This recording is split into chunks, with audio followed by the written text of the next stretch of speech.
Hi, I'm Eusebio Rufian Zilberman from Long Island, New York, and this is a presentation for the course Introduction to Music Production. The topic for this presentation is musical synthesizers, and I will be comparing the graphical interface of 4 different synthesizers. In 1964, Dr. Robert Moog presented a paper at the conference of the Audio Engineering Society. The topic of this paper was voltage-controlled electronic music modules. Dr. Moog is the pioneer that gave us the voltage control oscillator or VCO, the voltage control filter or VCF, and the voltage control amplifier or VCA. One of the most popular synthesizers produced by Moog Music was the Mini Moog. There are many virtual instruments that emulate the Mini Moog, like the Easy Moog shown here.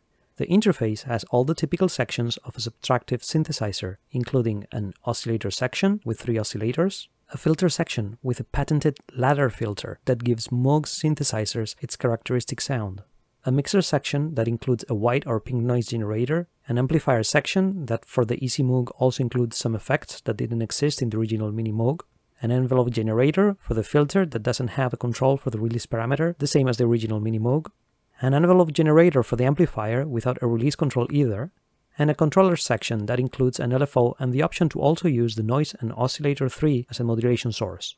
The Mini Moog is a great instrument when we want classic synthesizer sounds, like the ones used by Keith Emerson, Richard Wakeman, and even Michael Jackson.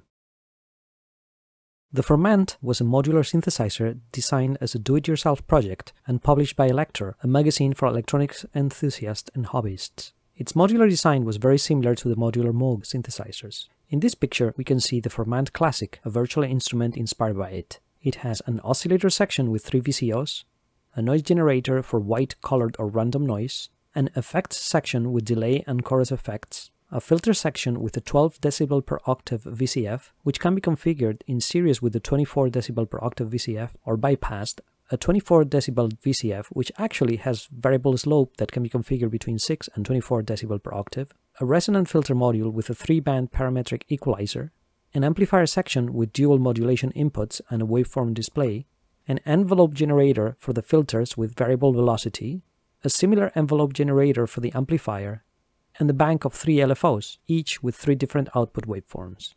The original programming was done with patch cables, which is represented in the virtual version by indicating the source of the modulation in each input. This modulation source can be changed by clicking on the empty socket where you would have plugged the cable. The Formant Classic is a very flexible subtractive synthesizer, and in my opinion it is a great synthesizer for learning and experimenting.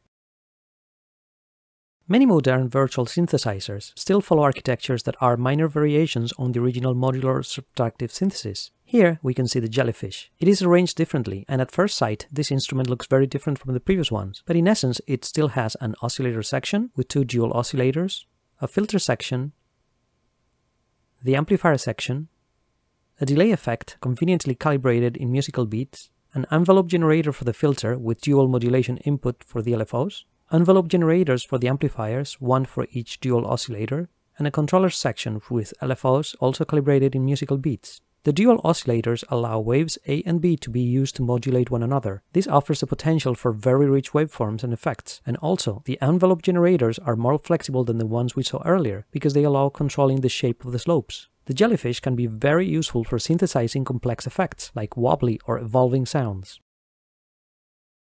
One of the difficulties in programming a virtual synthesizer is directing the modulation sources to the corresponding modulation destinations. Here we can see the Matrix 8000 that tackles the problem using a central matrix for assigning the effects. It is a subtractive synthesizer, so it has the expected oscillator section with options for white and pink noise, a filter section with a wide selection of filter types, an amplifier section, a delay effect also conveniently calibrated in musical beats, an envelope generator for the filter, an envelope generator for the amplifier, and the controller section with LFOs and the modulation matrix. If you like designing complex sounds with a large amount of modulation interactions, the Matrix 8000 is an excellent choice. In summary, Robert Moog designed an architecture of voltage-controlled modules for subtractive synthesis in 1964. This architecture has been very successful, and half a century later, many musical synthesizers still follow the same principles. The main components are oscillator section, filter section, amplifier section, envelope generators, LFOs and other controllers, and effects.